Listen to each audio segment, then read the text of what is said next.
রাত্রিটা তাঁবুর মধ্যে কেটে গেল। সবেরই তাদের ফৌজ কামরূপ রাজ্যে প্রবেশ করবে আলী আশরাফের এই ধারণাই ছিল। কিন্তু আলী আশরাফের সে ধারণা মিথ্যা প্রমাণিত করে দুপুর তক তামাম ফৌজ নিষ্ক্রিয় বসে রইল। আলী আশরাফ দৌলত খাঁকে এর কারণ জিজ্ঞাসা করলে তিনি জানালেন, চর পাঠিয়ে খবর না নিয়ে অন্য রাজ্যে ফৌজ হাঁকিয়ে তিনি বিপদে পড়তে রাজি নন। এই কুণ্ডালির আশেপাশেই রাজা গণেশের থাকার কথা, সে ব্যাপারেও দৌলত খাঁর কোনো উৎসাহ দেখা গেল না। আলী আশরাফ গোপনে তার বাহিনীর কয়েকজন প্রশিক্ষণপ্রাপ্ত ও বিশ্বস্ত চরকে সীমান্তের ওপারে পাঠিয়ে দিল। সাঁজক্তে দৌলত খাঁ এলান দিলেন, সীমান্তের ওপারে পোয়া ক্রোশের মধ্যে কামরূপের বিপুল বাহিনী খাঁদ কেটে ওত পেতে বসে আছে। ওদের পরিমাণ ও অবস্থান ঠিকভাবে না জেনে অগ্রসর হওয়া যাবে না। কয়েকদিন তাদের এখানেই থাকতে হবে। সন্ধ্যার খানিক পরে আলী আশরাফের প্রেরিত চরেরা ফেরত এল। তারা জানালো, সীমান্ত থেকে 2-3 ক্রোশের মধ্যে কামরূপ রাজ্যের কোথাও কোনো সেপাই ফৌজের চিহ্ন নেই। দৌলত খাঁ প্রদত্ত এলান সম্পূর্ণ মিথ্যা। কামরূপের তামাম ফৌজ অহোম রাজাকে সামাল দিতেই পেরেশান। তারা অহোমের সীমান্তে মহাব্যস্ত আছে। এদিকে নজর দেওয়ার সময় ও সাধ্য আদৌ তাদের নেই। আলী আশরাফ মোটেই অবাক হল না। যেরকমটি হওয়ার কথা ঠিক সেরকমই হচ্ছে, ব্যতিক্রম কিছুই ঘটেনি। সে আর উচ্চবাচ্য না করে চুপচাপ বসে রইল। আরেকটা দিন কেটে গেল, এরপর আরেক দিন, তারপরের দিন আধা ক্রোশের মধ্যে কয়েকজন সেপাইকে ঘোরাফেরা করতে দেখা গেল। আতা খাঁ গোপনে নিজে গিয়ে দেখে এলেন এদের সংখ্যা এত কম ও প্রস্তুতি এত নিম্নমানের যে তাদের যে কোনো একজনের বাহিনীর যে কোনো এক অংশের সামনে এদের কয়েক লহমার অধিককাল টিকে থাকার সাধ্য নেই। আতা খাঁ আলী আশরাফকে বলল, কি করা যায় এখন বলুন তো ভাই সাহেব? লড়াই করতে এসে জয় নিশ্চিত জেনেও তাঁবুর মধ্যে আর শুয়ে থাকে কতদিন? আলী আশরাফ বলল, ফৌজদার সাহেব, ব্যাপারটা যে এমনই হবে এ তো জানা কথা। সামান্য সন্দেহ যা একটু ছিল তাও এখন কেটে গেল। শত্রুর সাথে না লড়ে সুলতানি ফৌজ পরাজিত হয়ে এখান থেকে অপাস যাবে, এ হচ্ছে নীল নকশা। সম্ভব হলে কামরূপের ফৌজ ডেকে নিয়েই পান্ডুয়ায় ফিরে যাবে দৌলত খাঁ। আমরা তাহলে এখন করব কি? আত্মরক্ষার ব্যবস্থা জোরদার করে নিয়ে সতর্কভাবে চুপচাপ ইন্তেজারে থাকুন। এরপর দেখা যাক পরিস্থিতি কি দাঁড়ায়। লড়াই যদি আদৌ না করতে হয় আমাদের, তাহলে আর আমরা শুধু শুধু। আতা খাঁকে থামিয়ে দিয়ে আলী আশরাফ বলল, আমার যা আন্দাজ তাতে লড়াই আমাদের করতেই হবে ভাই সাহেব। অত্যন্ত মারাত্মক এক লড়াই লড়তে হবে আমাদের। দৌলত খাঁ তার তরবারি রাঙ্গা না করে নিয়ে এখান থেকে যাবে না। কি রকম? কামরূপের ফৌজ যেদিন শক্তিশালী হয়ে আমাদের দিকে এগিয়ে আসবে, সেদিন এগিয়ে যাওয়ার হুকুম আমরা পাবই। সেদিন একদিকে কামরূপের ফৌজ, অন্যদিকে দৌলত খাঁর অধীনে তামাম সুলতানি ফৌজ, এই 2 ফৌজের সম্মিলিত আক্রমণের বিরুদ্ধে জয়ের জন্য না হলেও বাঁচার জন্যে প্রাণপণে লড়তে হবে আমাদের। মুহাফিজ সাহেব, আমাদের খতম করার এত বড় মওকা দৌলত খাঁ কিছুতেই হাতছাড়া করবে না। আতা খাঁ অবাক হয়ে এক দৃষ্টে আলী আশরাফের মুখের দিকে চেয়ে রইল। এরপর বিস্মিত কণ্ঠে বলল, আপনার আন্দাজ আর আমার আন্দাজ যে একদম মিলে যাচ্ছে ভাই সাহেব। কয়দিন ধরে এমন একটা পরিস্থিতির আশঙ্কা আমিও চিন্তা করছি। সেই সাথে ভাবছি এক কাজ করি, আমরা না হয় আমাদের ফৌজ নিয়ে ফিরেই যাই। আলী আশরাফ ম্লান হাসি হেসে বলল, একেবারে নাবালকের মতো কথা বললেন ভাই সাহেব। এই বাংলা মুলুকের সীমানা ছেড়ে অন্য কোথাও গেলে অবশ্য মুসিবত নেই, কিন্তু পান্ডুয়ায় ফিরে গেলে বিশ্বাসঘাতকতার দায়ে ফাঁসির দড়িতে ঝুলতে হবে দুজনকেই। লড়াইয়ের আগেই রণক্ষেত্র ত্যাগ করার কসুর কেউ মাফ করবে না। পরের দিন দৌলত খাঁকে সবাই মিলে তাগিদ দিল। দৌলত খাঁ এবার নয়া বাহানা ধরলেন। বললেন, রাজা গণেশ নিশ্চয় কামরূপ রাজ্যের মধ্যে দুশ্মনদের শক্তির হদিশ করে বেড়াচ্ছেন। তিনি ফিরে না আসা তক কাউকে এক ধাপও সামনে যাবার এজাজত দেওয়া যাবে না। রাজা গণেশ একদিন সত্যি সত্যিই ফিরে এলেন। এসে তিনি দৌলত খাঁকে ডেকে কি কি যেন বুঝিয়ে দিলেন। তারপর সবাইকে ডেকে বললেন, আর 2-1 দিনের মধ্যে এগিয়ে যাবে তোমরা। দুশমন এখন একেবারেই কমজোর, আর দিন 2-1 পর তোমরা এগোলে তোমাদের রক্ষার মতো কোনো তাকতি তাদের থাকবে না। রাজা গণেশ সেদিনই পাণ্ডুয়ায় ফিরে গেলেন। আলী আশরাফ এ সম্বন্ধে নিশ্চিত হওয়ার জন্যে তার চরদের আবার কামরূপে পাঠিয়ে দিয়ে অপেক্ষা করতে লাগল। একদিন এক রাত অমানসিক খেটে এবং চরম বিপদের ঝুঁকি নিয়ে আলী আশরাফের চরেরা তথ্য সংগ্রহ করে ছাউনিতে ফিরে এলো। আলী আশরাফ জিজ্ঞেস করলে তাদের মুখপাত্র বলল, ভয়ানক দুঃসংবাদ হুজুর, দুশ্মনদের এক বিরাট বাহিনী আমাদের বিরুদ্ধে এগিয়ে আসছে। তাদের মধ্যে বিপুল উৎসাহ আর দুর্বার মনোবল লক্ষ্য করা গেছে। আলী আশরাফ অবাক হয়ে বলল, এটা কি করে সম্ভব? তারা তো এখন অহমের বিরুদ্ধে লড়তেই পেরেশান হয়ে আছে। না জনাব, সে লড়াই আর এখন নেই, ওটা আকস্মিকভাবে থেমে গেছে। থেমে গেছে? জি হ্যাঁ, অহমরাজ আর দুশ্মন নয় কামরূপ রাজের, তিনি এখন কামরূপ রাজের জামাই। কি বলছো? ঘটনা সত্য জনাব।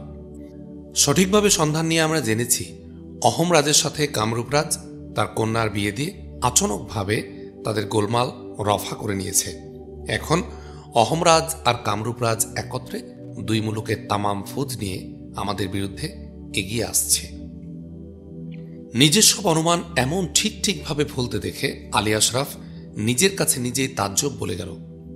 সেই সাথে ভাবতে লাগলো রাজা গণেশের ওই নির্জলা মিথ্যাচারের কথা আর কামরূপ রাজ্যে তার এতদিন হারিয়ে থাকার কারণটা। মকসুদ হাসিল করে তবেই ফিরে এসেছে ধড়িবাজটা। খবর দিয়ে গুপ্তচরেরা চলে গেল। খানিক পর আতা খাঁকে ডেকে এনে খবরটা ব্যাখ্যা করে শুনিয়ে আলী আশরাফ বলল, তৈয়ার হয়ে যান ফৌজদার সাহেব, সে মহা তুফান এবার আমাদের নজদিকে এসে গেছে। দিলটাকে এবার শক্ত করে নিন, আর 2-1 দিনের মধ্যে আমাদের নসিবের চরম পরীক্ষা শুরু হবে।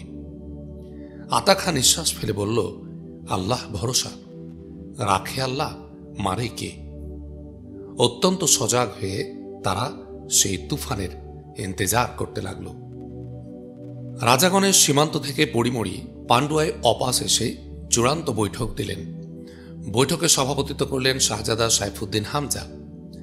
রাজা গণেশ জানালেন তার কামরূপ যাত্রা সর্বতোভাবে সফলকাম হয়েছে।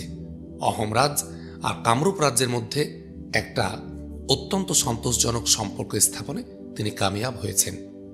তারা এখন কেউ কারো দুশ্মন নয়। এখন তারা শ্বশুর জামাই।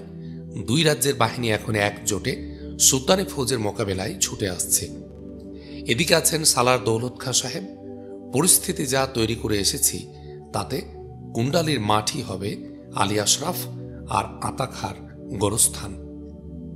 ওখান থেকে সুলতানের পক্ষে আর একখানা তলোয়ারও পাণ্ডুয়ায় ফিরে আসবে না। ফিরে যে সব আসবে তা তামামি হবে জনাবে আলা শাহজাদার হাতিয়ার। বিবরণ শুনে শাহজাদা সাইফুদ্দিন হামজা রাজা গণেশের একটানা গুণগান করলেন। এরপর বললেন, রাহা তো তাহলে পরিষ্কার। এখন দৌলত খাঁ সাহেব অপাস এলে আমরা একযোগে চূড়ান্ত আঘাত হানব। রাজা গণেশ বললেন, না, দৌলত খাঁর অপাস আসার ইন্তজারে বসে থাকলে চলবে না। চূড়ান্ত আঘাত হানার এখনই মোক্ষম সময়। এর চেয়ে বড় মৌকা আর আমাদের আসবে না। সুলতান এখন এক দিলে কামরূপের জয় পরাজয়ের ইন্তজারে আছেন। অন্য কোনো চিন্তা ভাবনা তার মগজে এখন নেই। ওখান থেকে দৌলত খাঁ যখন ফিরে আসবেন তখন ফলাফলটাও আসবে। দৌলত খাঁ পাণ্ডুয়ায় পৌঁছার আগেই তা আসবে। আর ফলাফল যখন আসবে তখন শুধু বিপর্যয়ের খবরটাই আসবে না, কেন বিপর্যয় হলো সে খবরও আসবে। প্রকাশ্য ময়দানে দৌলত খাঁর ভূমিকাটা পাণ্ডুয়ার তামাম ফৌজ আর সুলতানের গুপ্তচর ছাড়াও 1000 জনে জানবে। ফলে তার মতলবের সাথে আমাদের তামাম মতলব ফাঁস হয়ে যাবে। সকলেই সমস্বরে বলল, ঠিকই তো, ঠিকই তো। রাজা সাহেব বলেই চললেন। আর তা ফাঁস হওয়ার সাথে সাথে প্রজ্বলিত দাবানলের মতো সুলতান তখন দাও দাও করে জ্বলে উঠবেন। জহিরুদ্দিনের সাথে শাহী মহলের ফৌজ সহ নিজেই তিনি আমাদের বিরুদ্ধে ছুটে আসবেন খোলা তলোয়ার হাতে নিয়ে। এ কথায় শাহজাদা সন্ত্রস্ত হয়ে বললেন, হ্যাঁ, রাজা সাহেব ঠিক কথাই বলেছেন। সেক্ষেত্রে এমন ঘটনা ঘটারই আশঙ্কা পূর্ণ পরিমাণ। তাকে কিছু বুঝতে দেওয়ার আগেই আমাদের আকস্মিকভাবে কাজ হাসিল করতে হবে। মুরাদ বেগ বলল, তাহলে আদেশ দিন আলিজা। আমাদের ফৌজ নিয়ে এখনই আমরা জহিরুদ্দিনকে ঘিরে ফেলি, তাকে খতম করে হামলা চালাই। শাহী মহলের উপর অযথা অপেক্ষা করা ঠিক নয়, বিলম্বে অনেক বিপত্তি ঘটতে পারে। শাহজাদা রাজা গণেশের মুখের দিকে চাইলেন। ভরত সিং, শ্রীমাধব, আরব আলী প্রমুখ সহকারী সালারেরা মুরাদ বেগকে সমর্থন দিয়ে বলল, ঠিক ঠিক, মুরাদ বেগ সাহেবের কথা আমরাও সমর্থন করি। আদেশ দিন আলিজা, আমরা তৈয়ার। উজির মিয়া মোস্তাক বললেন, ভালো করে ভেবে দেখো, জহিরুদ্দিনের বাহিনীটাকে তুচ্ছ ভাবার কারণ নেই। তালিম দিয়ে দিয়ে জহিরুদ্দিন তার সেপাইদের ইস্পাত বানিয়ে রেখেছে। এছাড়া সুলতান বাহাদুরের নিরাপত্তা বাহিনীতেও সেপাইয়ের সংখ্যা কম নয়। এর সাথে আছে মহলরক্ষী সেপাই শান্তি। এদের সবাইকে তোমরা এঁটে উঠতে পারবে কিনা সেটা আগে খুব ভালো করে দেখো। সবার সাথে আমিও একমত যে এই সময়টাই কাজে লাগাতে হবে, এর অপচয় করা চলবে না। কিন্তু এই পথেই যাব আমরা, না অন্য কোনো চিন্তা ভাবনা করব, সেটা আরো সোচ করে দেখা উচিত। শাহজাদা বললেন, আপনি বিজ্ঞ লোক, আপনার সুচিন্তিত মতামত কিছু থাকলে তা ব্যক্ত করুন। মিয়া মোস্তাক বললেন, মতামত আমার আলাদা কিছু নয়। হইচই করে এইভাবে এগিয়ে কামিয়াব হওয়া যাবে কিনা সে সম্বন্ধে আগে সুচিন্তিত হতে হবে। যদি কোনো কারণে এই পথে ব্যর্থ হয়ে আমরা মকসুদ হাসিল পড়ে মরুক, আমাদের লাশগুলো সদ্গতির আশাটুকুও থাকবে না, সবগুলো ভাগাড়ে শেয়াল কুকুরের পেটে যাবে। উপস্থিত সোনাধাক্ষরা তাদের কামিয়াবি সম্পর্কে নিশ্চয়তা দান করলেন, কিন্তু রাজা গণেশ ভিন্ন পথ ধরলেন।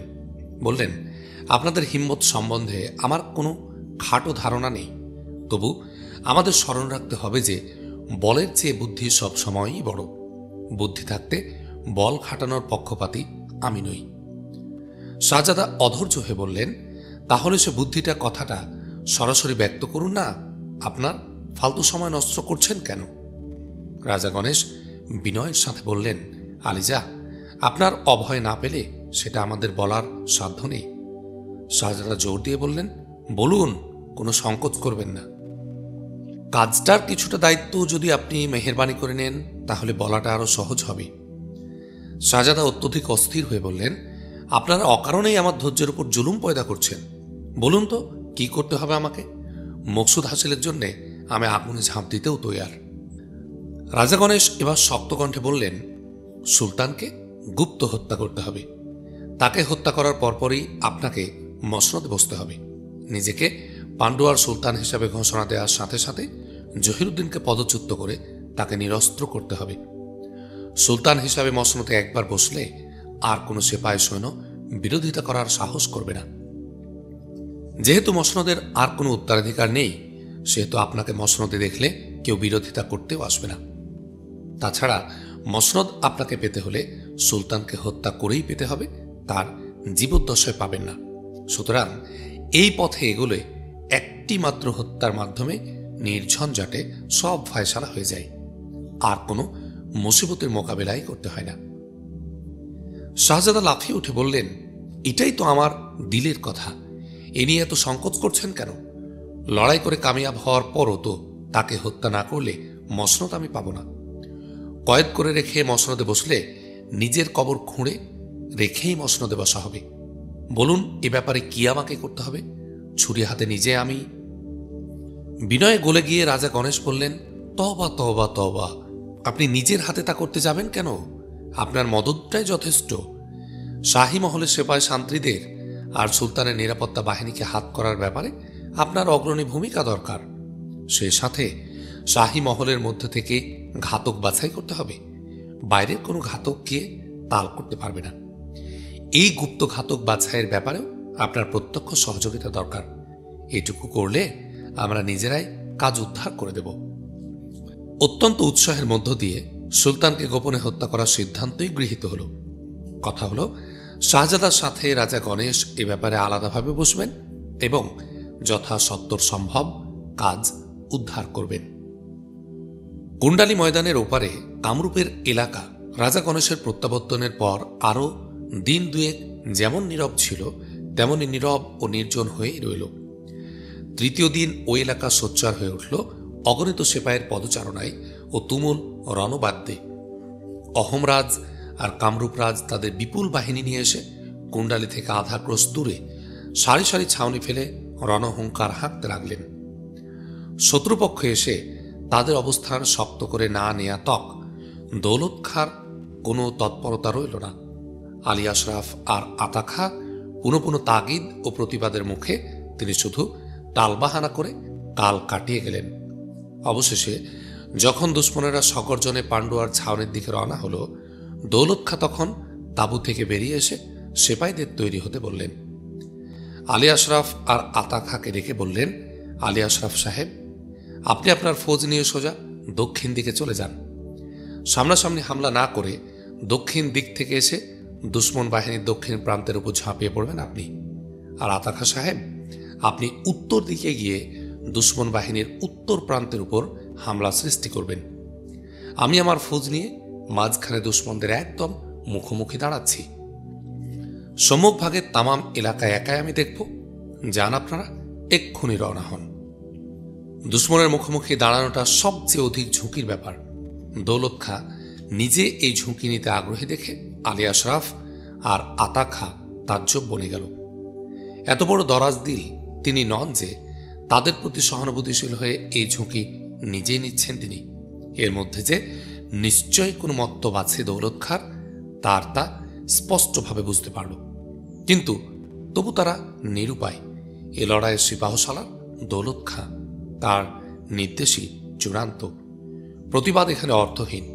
কাজেই তারা নিজ নিজ বাহিনী নিয়ে উত্তর ও দক্ষিণ দিকে রওনা হল। শুরু হলো লড়াই। ক্ষুধার্ত শার্দুলের মতো আলী আশরাফ আর আতা খাঁ শত্রু বাহিনীর উপর পার্শ্বে ঝাঁপিয়ে পড়ল। দুই দলে তুলকালাম লড়াই চলতে লাগল।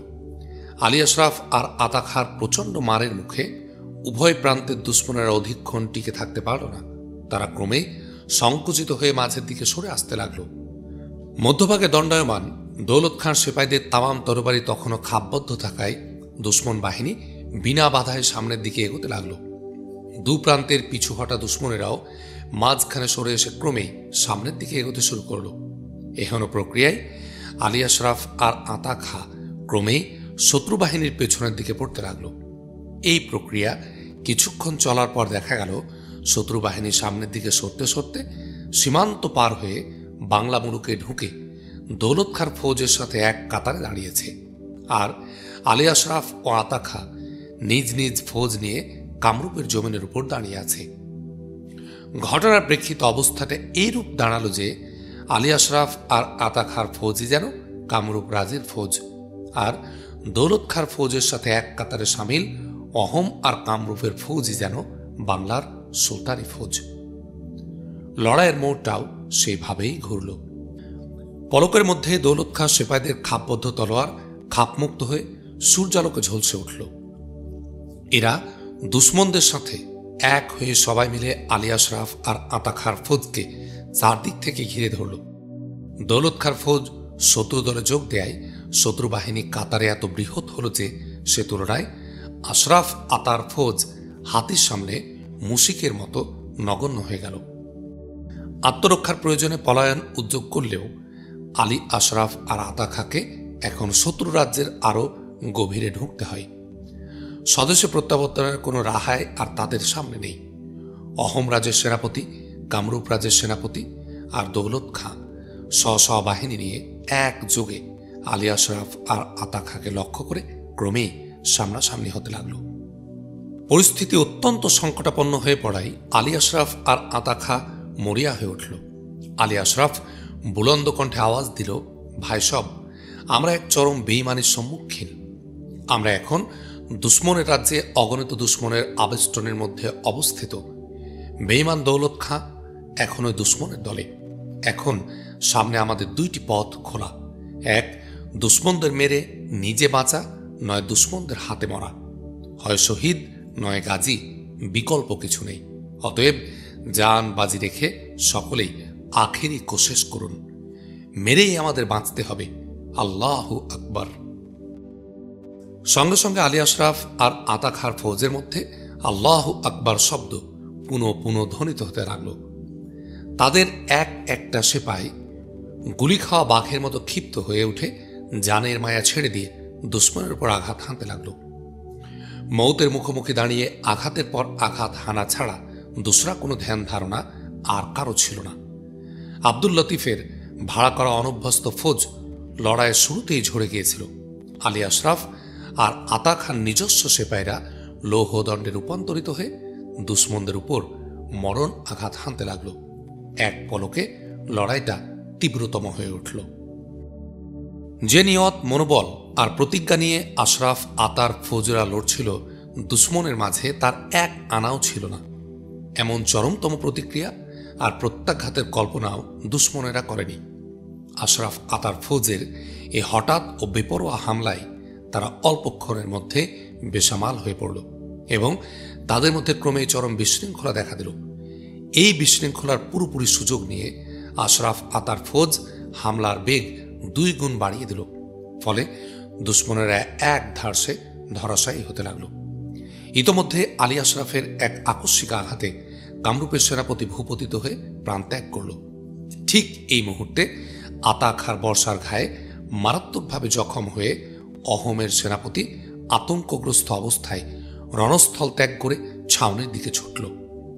সেনাপতিদের কাউকে সামনে না দেখে তাদের সেপাইরা আতঙ্কে দিশেহারা হয়ে গেল এবং আশরাফের ফৌজদের হাতে বেসুমার মার খেয়ে পরিমরি যান নিয়ে ঊর্ধ্বশ্বাসে পালিয়ে গেল। রণস্থলে রইল শুধু ফৌজ নিয়ে দৌলত খাঁ একা। দৌলত খাঁর ফৌজের মধ্যেও তখন চরম বিশৃঙ্খলা আর আতঙ্ক বিরাজমান। শত্রু সংখ্যা একেবারে কমে যাওয়ায় আশরাফদের ফৌজের মধ্যে নয়া উদ্যম পয়দা হল। আল্লাহু আকবার আওয়াজ দিয়ে তারা দৌলত খাঁর ফৌজের উপর ঝাঁপিয়ে পড়ে তাদেরকে এক ধারসে খতম করতে লাগল। তা দেখে দৌলত খাঁ আঁতকে উঠে সেপাইদের ফেলেই ঊর্ধ্বশ্বাসে ছুটে গিয়ে কামরূপের ছাউনিতে আশ্রয় নিল। তার দিশেহারা সেপাইরা যে যেদিকে পারল প্রাণ নিয়ে পালিয়ে গেল। খতম হল লড়াই। আলী আশরাফ আর আতা খাঁর পক্ষেও ক্ষয়ক্ষতির পরিমাণ বড় কম ছিল না। তাদেরও প্রায় সিকি পরিমাণ সেপাই এই লড়াইয়ে শহীদ হলেন।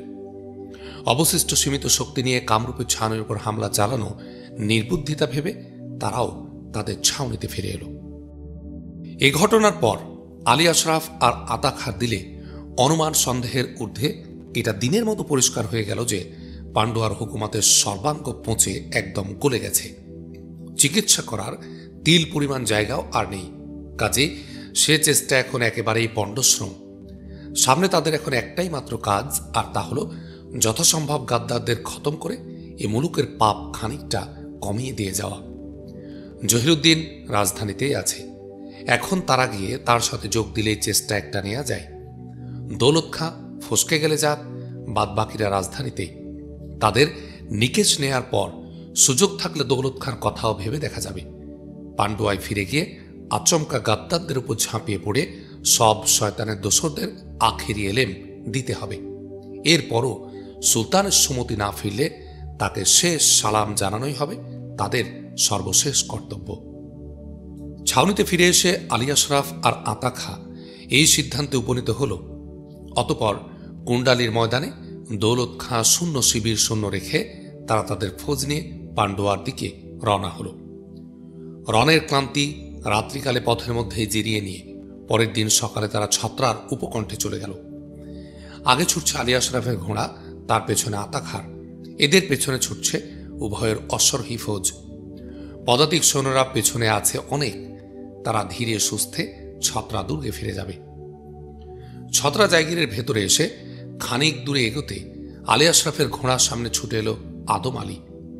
আব্দুল লতিফের মাকানের সে নকর আদম আলী অত্যন্ত ব্যতিব্যস্ত কণ্ঠে সে বলল, হুজুর, সর্বনাশ হয়ে গেছে, শিগগির আসুন। লাগাম টেনে ঘোড়া থামিয়ে আলী আশরাফ বিস্মিত কণ্ঠে বলল, মানে? আদম আলী বলল, আপনার খোঁজেই আমি এই রাস্তা পাহারা দিচ্ছি, আপনি শিগগির আসুন, আপামনিকে বাঁচান। আলী আশরাফ চমকে উঠল, অশ্ব থেকে লাফ দিয়ে নেমে বলল, বাঁচান মানে? কি হয়েছে তার? আপামনি এখন কয়েদ হয়ে আমাদের জিন্দানখানায় আবদ্ধ। আমার মুনিব তাকে খতম করেই ফেলতেন, শুধু শাহজাদা মাঝখানে হাত দেওয়ার ফলে এখনো কয়েদ হয়ে জিন্দা আছেন। কিন্তু আজকালের মধ্যেই শাহজাদার ফৌজ এসে আপামনিকে নিয়ে গিয়ে শাহজাদার হাতে তুলে দেবে। শুনেছি তিনি একজন লম্পট, হত্যা তো তাকে করবেনই, কিন্তু তার আগে ওই লম্পট তাকে বেহুরমতি না করেও ছাড়বেন না। আলী আশরাফের শিরায় শিরায় আগুন ধরে গেল। সে আতা খাঁর দিকে তাকাতে আতা খাঁ তাকে বলল, আমাদের তামাম ফৌজ দাঁড়িয়ে গেছে, ঘটনাটা আগে আপনি ভালো করে জেনে নিন, এরপর আমরা সেই মোতাবেক এগোব। আলী আশরাফ আদম আলীকে ব্যস্ত কণ্ঠে বলল, জিন্দানখানায় বন্দী আছে, আর কেউ তোমরা বের করতে পারলে না? তোমরা তো জানি তাকে দিল দিয়ে ভালোবাসো। জবাবে আদম আলী বলল, কি করে বের করব হুজুর, আমার মনিব যে জিন্দানখানা সেপাই দিয়ে ঘিরে রেখেছে। আলী আশরাফ বলল, ঘিরে রেখেছে? অপরাধ কি তার? সে অনেক কথা হুজুর, এক কথায় জবাব দেব কি করে? আলী আশরাফ অধীর হয়ে বলল, তাড়াতাড়ি সব বলো, ঘটনাটা আমাকে আগে বুঝতে দাও। আদম আলীর এলোমেলো ও উত্তেজনাপূর্ণ বক্তব্যগুলো এক করলে যে কাহিনী দাঁড়ায় তা নিম্নরূপ। পান্ডুয়ার দরবারে এমনও কিছু ওমরাহ আছেন যাদের কাজ নেই কিছুই, অথচ পদ, বেতন আর প্রতাপ আছে পুরোদস্তুর। এদের মধ্যে পয়লা নম্বর আফতাব খাঁ আর দ্বিতীয়তে আতিকুল্লাহ। হাতে কোনো কাজ না থাকলে তামাম অকাজ আর কুকাজ এসে ভর করে তাদের ঘাড়ের উপর। আতিকুল্লাহ শরাব আর আওরাতের পেছনে বিরান করেছেন সংসার, বিনাশ করেছেন স্বাস্থ্য। তিনি অবশ্য নিজ পরিবারের বাইরে অন্য কারো ক্ষতি করতে যাননি। আফতাব খাঁ তার চেয়েও সাংঘাতিক। হাতে কোনো কাজ না থাকায় তিনি সারাদিন হৈ হৈ করে সারা মুলুক ঘুরে বেড়ান, আর লাউয়ের বোটা কুমড়ায়, কুমড়ার বোটা লাউয়ে এন্তার লাগিয়ে যান। দিনে অন্তত দু একটি অঘটন না ঘটাতে পারলে রাত্রিকালে কোনোদিন তার সুনিদ্রা হয় না। তার বাপকা বেটি তনায়া আকলিমা বেগম এই গোদের উপর বিস্ফোড়া। শাহজাদার ছত্রছায়ায় আসমানি ঘোড়ার মতো কখনো সে একা, কখনো বা তার পিতার সাথে একইভাবে ছুটে বেড়ায়, আর এসব অঘটনের কাঁচামাল জোগাড় করে। বাংলা মুলুকে আসার পর এই অল্পদিনের মধ্যে এহেন এলাকা নেই যেখানে এ আসমানি ঘোড়া সফর করে বেড়ায়নি, আর কমপক্ষে একটা করে অপকীর্তি করেনি। আলী আশরাফ এখানে ছত্রাদুর্গের মুহাফিজ জেনে দিলে তার নয়া ইশকের পদা হয়। পিতার উপর অপরিসীম চাপ সৃষ্টি করে তাকে নিয়ে নয়া ভ্রমণের সন্ধানে ছত্রাদুর্গে চলে আসে। আলী আশরাফ একদিন আগে কামরূপ অভিযানে যাত্রা করায় তার দিদার সে পায় না। অবশেষে বিবিজান পেরেশানি দিলে দুর্গ থেকে বেরিয়ে আসে এবং জাগিরদার আব্দুল লতিফের দিদার দিয়ে ক্ষতিপূরণের খাহেশ করে। ওই দিনই ওখান থেকে সে আব্দুল লতিফের মাকানে এসে হাজির হয়, আর এখানেই সে ঘটায় এক দুর্ঘটনা। আব্দুল লতিফও মাকানে সেদিন ছিল না, সে ছিল পান্ডুয়াই। আব্দুল লতিফের মাকানে বাপ বেটি একসাথে নকর নফর নিয়ে খানিকক্ষণ রংবাজি করার পর আকলিমা বেগম জেনানা মহলে সবার সাথে দেখা সাক্ষাৎ করার জন্য উপরে যায়। সেখানে গিয়ে লায়লা আক্তারকে দেখে বিগড়ে যায় তার দিমাগ। আলী আশরাফের মাহবুবা লায়লা আক্তার আব্দুল লতিফের মাকানে। সে সঙ্গে সঙ্গে ছুটে আসে নিচে এবং দহলিজে উপবিষ্ট আফতাব খাঁকে ফলাও করে এ ঘটনা জানায়। শুনে আফতাব খাঁও তাজ্জব পড়ে যায়। যে লায়লা আক্তারকে অপহরণ করার জন্য ফৌজ পাঠান তিনি, সেই লায়লা আক্তার আব্দুল লতিফের মাকানে।